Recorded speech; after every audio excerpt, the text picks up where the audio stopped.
Harper Business and Harper Audio present No Fears, No Excuses. What You Need to Do to Have a Great Career by Larry Smith. Read by Tom Taylorson. This book is dedicated to my students. They have taught me so much and inspire me so often. Introduction. Passion is a word we use often when we talk about our love lives, but rarely when it comes to our work lives. When you feel passionate about your work, there is no great difference between the way you feel on Monday morning and the way you feel on Saturday morning. When you feel passionate about your workplace is not a prison that is meant to encase you until you've earned your freedom, and your work is not a means to an end. When you feel passionate about your work, you do not set rigid boundaries between work time and personal time, because the work itself is personal. When you feel passionate about your work, your talent has room to stretch and to grow. I believe that such passion in work is available to everyone, without exception. It may not be a simple matter to identify it and achieve it, but it is available nonetheless. And by the time you've finished this audiobook, you will see how. Why am I so confident? Simply because I have watched many hundreds of people from many different backgrounds with many different goals achieve great success using a handful of straightforward techniques. I work in the heart of a university, and I see such a great waste of talent all around me. I have been cursed to watch such waste for decades. Young men and women enter my life when they are just students, filled with energy and drive. They hope to undertake wondrous adventures. They have amazing ideas and penetrating insights, ideas I would never have had at their age.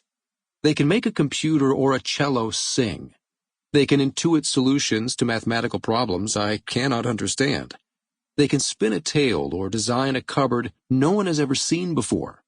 Theirs is, without a doubt, real talent. Yet theirs is also raw talent. It is often naive, incomplete, unrefined, and so chaotically slapped together that its effect is weakened. Talent is sometimes found in a disheveled 17-year-old. Other times it's in the polished demeanor of a 27-year-old. Sometimes it's in those who will be the first in their families to be educated beyond high school. Other times it's in those whose families are better educated. Sometimes it's in someone newly arrived in the country. But the talent is there, nevertheless, should you care to look. I care to look. And I watch, waiting for these talented individuals to set their chosen worlds afire with their vision and commitment. Unfortunately, they then grow up. The grown-up world is where talent goes to die. The grown-ups I meet, whether former students or not, have all too often been captured by our worker-bee culture. The rules are clear. Do what you are told, and you get paid. Work to live on the weekend and dread Monday. Look forward to retirement and hope you do not end up dreading that as well. Expect that pleasure or satisfaction in the work is an uncommon bonus. This epidemic of lowered expectations has taken many victims, prompting the ever-common phrase, "I had to get realistic." Consider how many people end their day at a bar or the dinner table, complaining about the boss or the work, and how many sit in frustrated silence. My concern has increased over the years, and it has even led me to record a TEDx talk at the University of Waterloo, where I'm an adjunct associate professor of economics and a career counselor.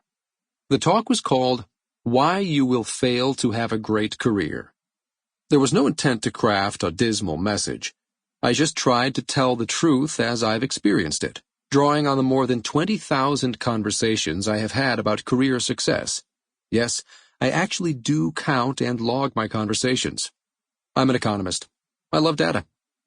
The TEDx video repeated the common and routine excuses I have heard too many times. Perhaps, I thought, it would stir a few people into action. But as it turned out, millions watched, and my concern deepened. The challenge of finding a great career was affecting more people than I had thought. Some watched the video because they felt they needed the tough love the title of the talk promised. others because they were sure the title was wrong and needed to figure out why. Sample complete. Ready to continue?